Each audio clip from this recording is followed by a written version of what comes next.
सुखविंदर उठो, उठो, सुखविंदर उठो, उठो सुखविंदर, सुखविंदर उठो, सुखविंदर उठो। इंसान एक ऐसे समाज में जी रहा है जहाँ किसी को ये नहीं पता कि कौन कब कहाँ किसके साथ क्या कर दे। ये बात हम आपको इसीलिए बता रहे हैं क्योंकि क्रिमिनल्स हमारे ही समाज के बीच हम जैसे लोगों में ही छुपे होते हैं। कारण चाहे जो भी हो, पर अक्सर इसके पीछे एक पहेली होती है। हमारी आज की कहानी एक ऐसे क्राइम के बारे में है जिसका किसी को अंदाज़ा तक नहीं था। रास्ते इंसान के पास और भी होते हैं, पर जब इंसान अपनी इंसानियत का साथ छोड़ देता है तो वो कुछ ऐसा कर बैठता है जिससे कई जिंदगियां बर्बाद हो जाती है। ये कहानी भी कुछ ऐसी ही है। ये कहानी है एक पुणे के retired chief engineer Indrajit Singh के घर की। तो आइए देखते हैं क्या हुआ था 5 दिसंबर की रात जब इंद्रजीत सिंह का बड़ा बेटा गुरविंदर सिंह फॉरेन से अपनी जॉब से छुट्टी लेकर अपने घर अपने परिवार से मिलने पुणे आया था।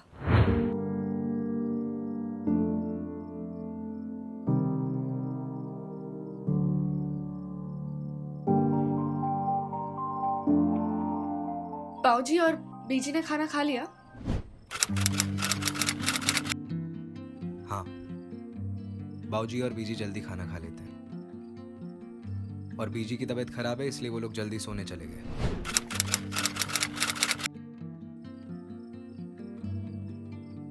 और वैसे भी जब से भैया छुट्टी लेकर आए हैं तब से बाऊजी और बीजी दोनों पूरा दिन भैया से बात करने में ही लगे रहते हैं। अब क्या करूं सुखविंदर, अपने परिवार को इतने साल के बाद मिल रहा हूं, वक्त का पता ही नहीं चलता। अब सुखविंदर, मुझे एक बात करनी थी। बाऊजी और बीजी तुम्हें लेकर काफी परेशान रहते हैं। पता है भैया, पर क्या करूं, अभी मैं सब ठीक करने में ही लगा हुआ हूं। तुम्हारा जॉब में जो हुआ वो सही नहीं हुआ। अब एक ही परेशानी का गाना कब तक गाएंगे सब?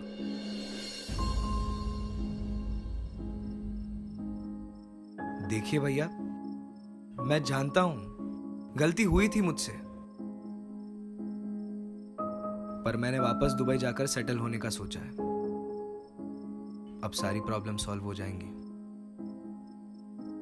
मेरी दुबई में जॉब लग चुकी है भैया, और कुछ ही वक्त में मैं और निकी दोनों वहीं सेटल हो जाएंगे। बाऊजी और बीजी यहाँ अकेले पड़ जाएंगे। हाँ जीजी, मैं भी इन्हें यही कह रही थी कि मैं यहीं रुक जाती हूँ। मतलब बाऊजी और बीजी का ख्याल रखने के लिए कोई तो होगा। कोई जरूरत नहीं है, हम दोनों वहीं रहेंगे और कुछ वक्त के बाद मैं बाऊजी और बीजी को भी वहीं बुला लूंगा। थोड़े समय की बात है बस। आप भड़क क्यों रहे हैं? मैं तो परिवार के भलाई के बारे में सोच रही थी। वैसे भी अपनों से दूर रहने की आदत नहीं है मुझे।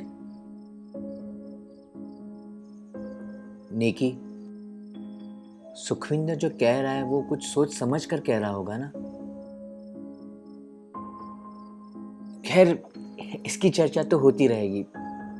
वैसे हम बाऊजी और बीजी की सलाह भी ले लेंगे। ठीक है।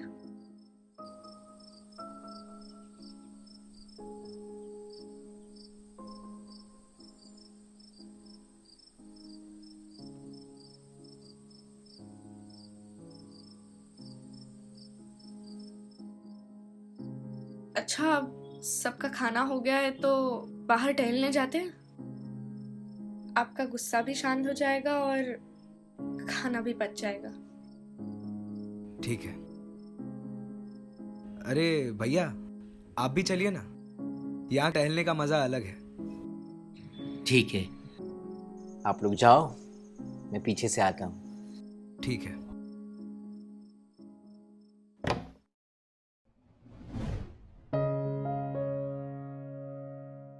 तो भैया, कैसा लग रहा है यहाँ इतने सालों के बाद? कुछ नहीं बदला यहाँ पर। अपनी देश की बात ही अलग है। हाँ जी, बहुत याद आएगी यहाँ की। अब तुम फिर से शुरू मत हो जाओ। सॉरी। तुम दोनों बातें करो, मैं वापस जाता हूँ। मुझे कुछ काम है और नींद भी आ रही है। ठीक है, हम थोड़ी देर में आते हैं। देखो, हम दुबई जा रहे हैं, ये फाइनल है।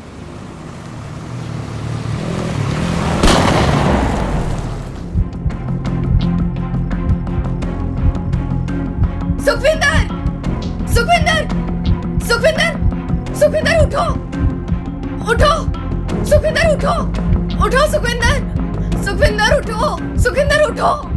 बंदूक की गोली की आवाज सुन के गुरविंदर सिंह रोड की तरफ भागे और देखा कि सुखविंदर खून से लथपथ रोड पे पड़ा हुआ था। नेकी उसके पास चीख चीख के रो रही थी। तभी दो बाइक पे बैठे युवक वहां से गुजरे। नेकी ने उनकी तरफ इशारा करके बताया कि गोली उन बाइक सवार युवकों ने ही चलाई है। गुरविंदर उन बाइक सवार युवकों को पकड़ने के लिए उनके पीछे भागे, लेकिन तब तक वो बाइक सवार युवक हाथ से निकल चुके थे। अपने छोटे भाई को इस हालत में देख गुरविंदर वापस अपने भाई की तरफ भागे, लेकिन तब तक सुखविंदर दम तोड़ चुका था। रिटायर्ड चीफ ऑफिसर के बेटे की हत्या का मामला जब अखबार में आया तो पुलिस को ऊपरी दबाव के कारण इन्वेस्टिगेशन को आगे बढ़ाना पड़ा।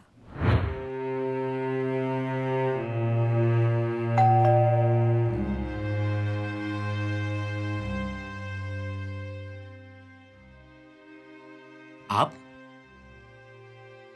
नमस्ते। नमस्ते। मैं इंस्पेक्टर सूरज। क्या हम अंदर आ सकते हैं? जी आइए।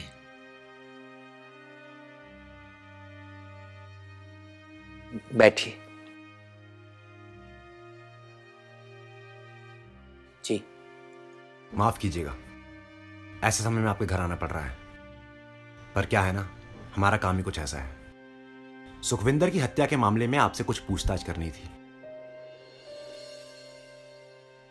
गुरविंदर जी, आप आपके पूरे परिवार को यहाँ बुलाएंगे, हमारा काम आसान हो जाएगा। मैं माफी चाहता हूं सर, लेकिन घर में कोई भी इस कंडीशन में नहीं है कि किसी से भी कुछ भी बात कर सके। आप तो समझदार हैं। घर का छोटा बेटा कुछ दिन पहले देहांत हुआ है। सबकी क्या हालत होगी आप समझ सकते हैं ना। लेकिन आपको जो भी जानकारी चाहिए, आपके जो भी सवालात हैं, आप मुझसे पूछ सकते हैं। इतना तो मैं कर सकता हूं। सुखविंदर की किसी से कोई दुश्मनी या कोई आपसी रंजिश? जी, कुछ दिन पहले जहां वो जॉब करता था, वहां पैसों की हेरा फेरी के लिए केस करके उसे नौकरी से निकाल दिया। मैं किसी का नाम तो नहीं जानता, लेकिन उसके ऑफिस में से कोई शायद हो सकता है जो इस हत्या के पीछे हो। मैं कुछ दिन पहले पूना आया हूं और मैं उसके ऑफिस के कलीग को जानता तक नहीं, लेकिन आप उसके ऑफिस में पूछताछ कर सकते हैं, शायद आपको मदद हो। गुरविंदर जी, आप उसके ऑफिस का पता हमें ला कर दीजिए, हम वहाँ पर पूछताछ ज़रूर करेंगे। जी, अभी आया। सर, मुझे लगता है ये मामला उसके ऑफिस से जुड़ा हुआ है। मुझे नहीं लगता, क्योंकि कोई भी बड़ी कंपनी अपने एम्प्लॉय के साथ ऐसा नहीं करेगी। उनकी इमेज स्टेक पे रहती है। हाँ, ऑफिस का कोई एम्प्लॉय इसमें शामिल जरूर हो सकता है। तुम एक काम करो, गुरविंदर जी से कार्ड लो और उनके ऑफिस जाके इस पूरे मामले की जानकारी लो और पूछताछ करो। और हाँ, गुरविंदर जी पे भी नजर रखना, क्योंकि जिस हिसाब से इन्होंने बताया कि अभी पुणे आए हैं और पूरा इल्जाम इन्होंने ऑफिस कलीग पे डाल दिया, मुझे लगता है कि हमें इस एंगल से भी जांच करनी चाहिए कि कहीं इस हत्या में इस परिवार का कोई शामिल तो नहीं। तब तक मैं मर्डर स्पॉट पे जाके तलाशी शुरू करता हूं। सर, मर्डर स्पॉट पे हम बहुत बार जाकर तलाशी कर चुके हैं। कई बार कोई चीज बहुत बारीकी से देखो तब नजर आती है। इंसान ढूंढने पे आए ना तो भूसे के ढेर से सुई भी ढूंढ के निकाल सकता है।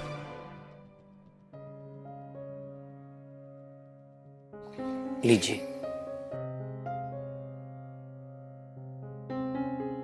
ठीक है, अभी तो हम चलते हैं, पर कोई और जानकारी चाहिए होगी तो हम वापस आएंगे, और कुछ इन्फॉर्मेशन मिलती है तो हम आपको बताते हैं। धन्यवाद।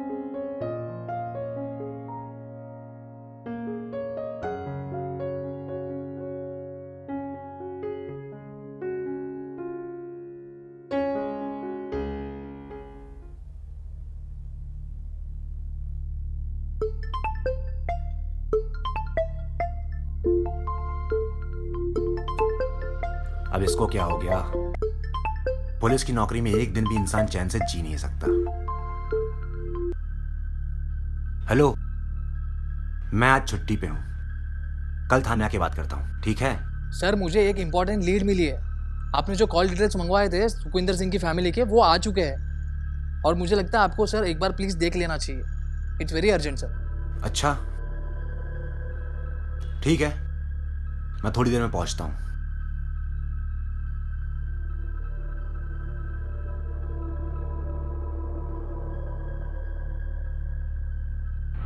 इंस्पेक्टर सूरज ने सुखविंदर सिंह केस में जो सुखविंदर की फैमिली के कॉल डिटेल्स मंगवाए थे, उसमें एक चौंका देने वाला सच सामने आया। सुखविंदर की बीवी नेकी ने सुखविंदर की हत्या के 5 घंटे पहले से और उसकी हत्या के 72 घंटे बाद तक एक ही नंबर पे 726 बार बात की थी। पुलिस को इस बात पे शक हुआ कि जिस घर में किसी की डेथ हुई हो, वहां कोई कैसे एक ही नंबर पे इतनी बार बात कर सकता है। जब पुलिस ने उस नंबर का पता लगाया तो पता चला कि वो नंबर किसी और का नहीं, पर उसी शख्स हकीकत सिंह यानी कि ब्रांडी का निकला, जिसका ड्राइविंग लाइसेंस पुलिस को मर्डर स्पॉट पे मिला था। पुलिस ने शक के आधार पर नेकी सिंह को गिरफ्तार करने का फैसला किया। जी पानी।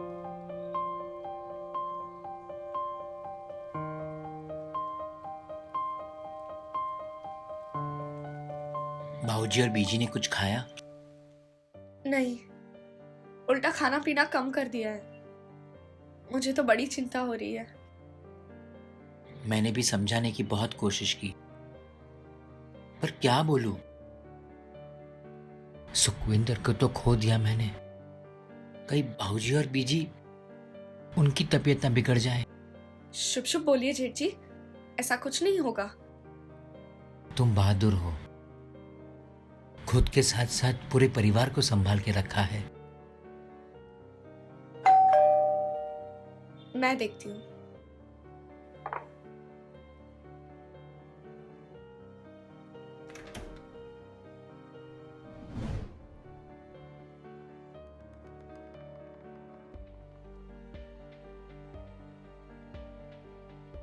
गुरविंदर जी, सुखविंदर सिंह मर्डर केस में पूछताछ के लिए हमें नेकी नलवाल को अपनी हिरासत में लेना होगा। यह रहा अरेस्ट वारंट। लेकिन नेकी ने कुछ नहीं किया है। वो बेचारा तो अपने पति को खोकर बैठी है, आप इस पे शक कर रहे हैं? हाँ, भला मैं क्यों अपने पति का खून करूंगी? हमने ये तो नहीं कहा कि आपने सुखविंदर सिंह को मारा है। हम तो पूछताछ करना चाहते हैं। देखिए इंस्पेक्टर, आप मुझे ऐसे अरेस्ट नहीं कर सकते। आपके साथ कोई महिला पुलिसकर्मी नहीं है। आ जाएंगी, वो भी आ जाएंगी, रास्ते में है। कानून की काफी जानकारी है आपको, नहीं? अच्छा चलिए ये बताइए कि ब्रांडी उर्फ हकीकत सिंह से आपका क्या संबंध है?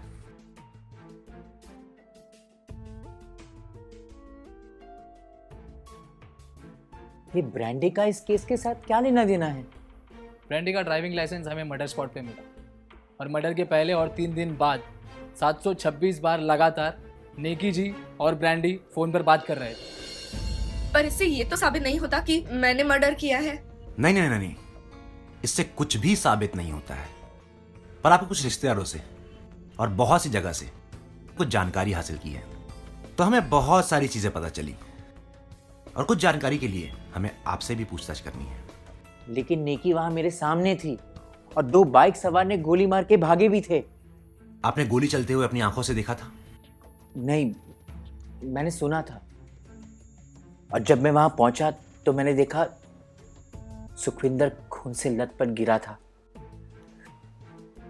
और नेकी रोककर बताया कि बाइक सवार इस तरफ से भागे थे।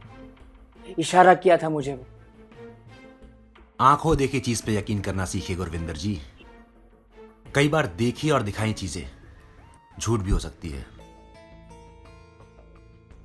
नेकी से और सुखविंदर के कई रिश्तेदारों से बात करने के बाद पुलिस को यह पता चला कि नेकी और ब्रांडी के बीच गहरे प्यार का रिश्ता था।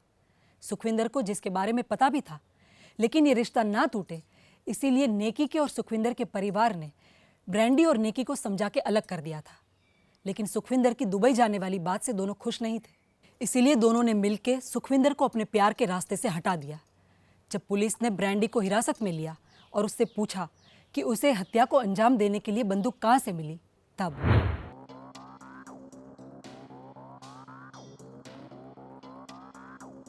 हेलो। हेलो। क्या हुआ? इतनी रात को क्यों कॉल किया? अरे यार, ये सुखविंदर सिंह तो मुझे दुबई लेके जाने के पीछे ही पड़ गया है। मुझे नहीं लगता ये मानेगा।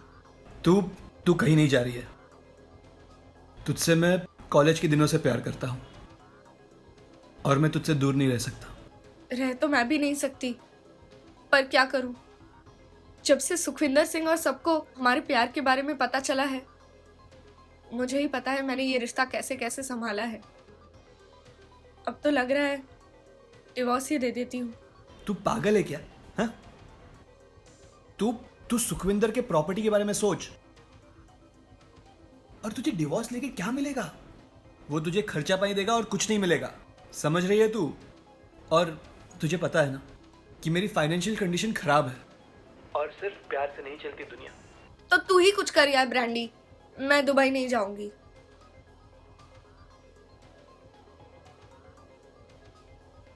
कोई कहीं नहीं जा रहा है। मैं जैसे बोल रहा हूं ना, बस वैसे करती जा।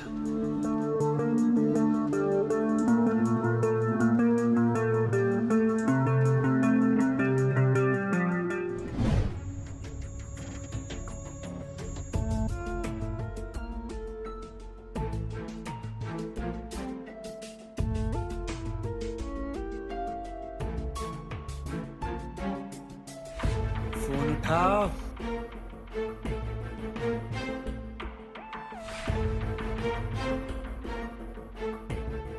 उठा। फोन उठा। हेलो। अरे किधर है? मैं तुझे कब से कॉल कर रहा हूं। अच्छा सुन, मुझे एक बंदूक चाहिए। अरे नहीं, वो क्या है ना कि मेरे दोस्त की शादी है, तो मुझे थोड़ी रंगदारी दिखानी थी, हवाई फायर करना था। तुझे तो पता है ना कि मेरी रंगदारी थोड़ी कम हो जाए ना तो मुझे अच्छा नहीं लगता। तो तू दे रहा है ना? हाँ ठीक है, तो मैं कल लेने आता हूँ। हाँ भाई, परसों दे दूंगा।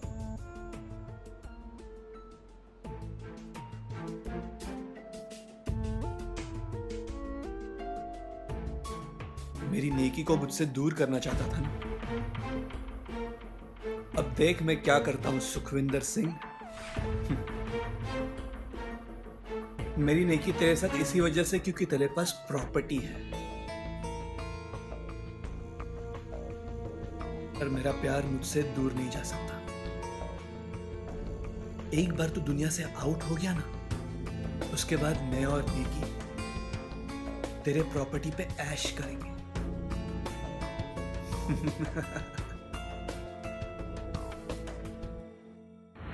नेकी प्रॉपर्टी की वजह से सुखविंदर सिंह से डिवोर्स नहीं लेना चाहती थी, इसीलिए इस हत्या को अंजाम दिया गया। अजीब जमाना है, लोग प्यार और पैसों के लिए क्या नहीं करते। पुलिस को पूछताछ के दौरान यह भी पता चला कि उस रात जो कार वहां से गुजरी थी, गोली उसमें से ही चलाई गई। अब नेकी और ब्रांडी जेल में है। अगली कहानी के लिए हमारे साथ बने रहिए। जय हिंद।